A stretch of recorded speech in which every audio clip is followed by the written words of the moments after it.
तो आइए देखिए, हम लोग जो है गद्यांश 4,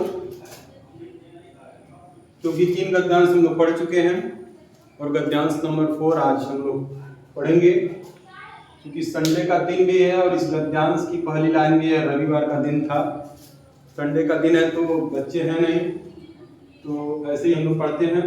गद्यांश 4 देखिए क्या कह रहा है और इसके प्रश्न क्या बोल रहे हैं और उसका उत्तर कैसे हम लोग ढूंढेंगे, आइए देखते हैं।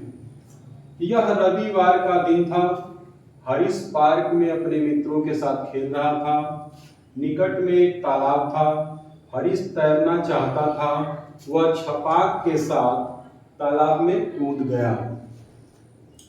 तालाब के दूसरे छोर पर पानी में कुछ बत्तखें थीं। हरीश ठंडे पानी और हल्की धूप का आनंद लेते हुए तैरा। अचानक उसने जोर की आवाज सुनी और पानी छितर गया। उसने चारों तरफ देखा कि कहीं किसी ने गोता तो नहीं लगाया। उसे कोई दिखाई नहीं दी। ये हमारा गद्यांश है और इस गद्यांश से संबंधित जो है हम प्रश्न जो है देखते हैं। बार बार मैं कहता हूं कि आप लोगों को पहले गद्यांश पढ़ना होगा एक बार अच्छे से। अगर एक बार समझ में नहीं आ रहा है तो एक बार और पढ़िए अच्छे से, और उसके बाद प्रश्नों को पढ़िए। फिर प्रश्नों को पढ़ने के बाद फिर गद्यांश को पढ़िए और देखिए कि उस प्रश्न से संबंधित लाइन कौन सी है और उसमें जाकर के उसके उत्तर को ढूंढने का प्रयास करेंगे आप लोग तो आसानी से उसके उत्तर मिल जाएंगे। चलिए देखिए, पहला प्रश्न करें कि हरीश पार्क में अपने खाली स्थान के साथ खेल रहा था। तो यहाँ पे लाइन मिल रही है कि हरीश पार्क में अपने मित्रों के साथ खेल रहा था। सीधे सीधे कुछ इसमें सोचना ही नहीं है। भाइयों, सहपाठियों, मित्रों, टोली, तो मित्रों के साथ यहाँ पे मिल जाए हमको मित्रों के साथ। किसके साथ? मित्रों के साथ। तो ऑप्शन नंबर सी यहाँ पे क्या हो जाएगा? सही हो जाएगा। पहले का ऑप्शन नंबर सी सही हो जाएगा।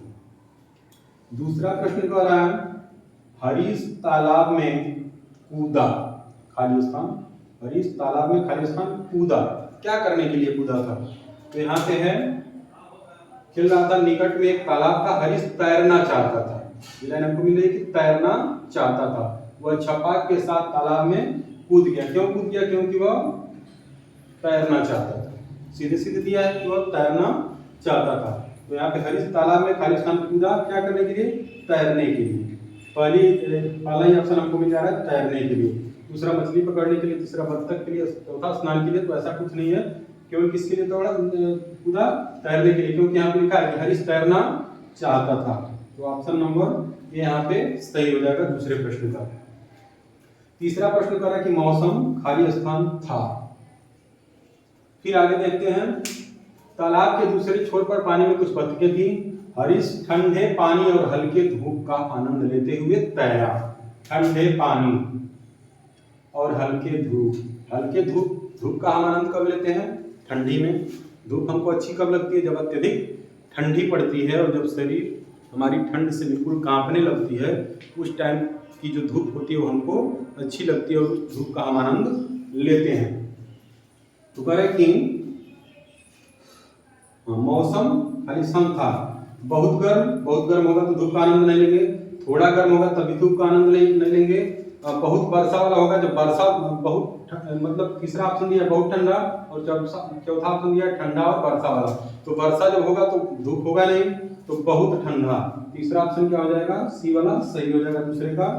तीसरे प्रश्न का सी वाला ऑप्शन सही हो जाएगा कि बहुत ठंडा। जब बहुत ठंडा मौसम होगा तो पानी भी ठंडी होगी और हमें हल्के हल्के धूप का आनंद भी उस समय आएगा जब मौसम काफी ठंडा होगा। ठीक है।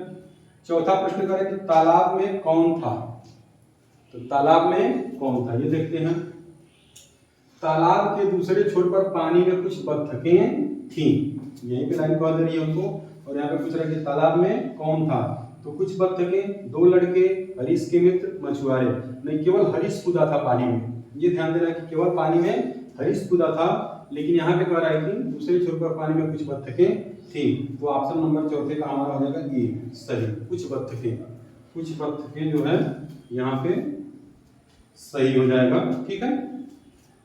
5वां प्रश्न करें कि गोता लगाना शब्द का वैसा ही अर्थ है जैसा खाली स्थान का। गोता लगाने का मतलब कूदना, गोता लगाना मतलब कूदना होता है।